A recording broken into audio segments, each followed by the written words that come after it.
المغرب ليس من بين الدول التي تخطط للتخلي عن الدولار الأمريكي كعملة رسمية. في الواقع، المغرب أحد أكبر المستثمرين في السندات الأمريكية، ويستخدم الدولار الأمريكي في العديد من المعاملات التجارية.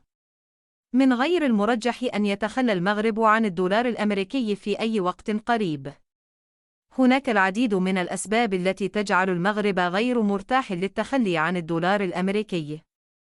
أولاً، الدولار الأمريكي هو عملة مستقرة نسبياً، وهو أمر مهم للشركات المغربية التي تصدر السلع والخدمات إلى الخارج.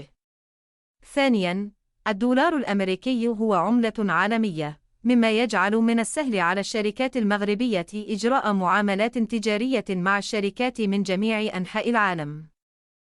ثالثاً، الدولار الأمريكي هو عملة آمنة، وهو أمر مهم للمواطنين المغاربة الذين يرغبون في حفظ مدخراتهم.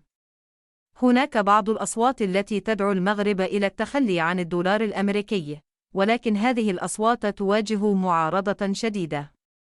من غير المرجح أن يتخلى المغرب عن الدولار الأمريكي في أي وقت قريب.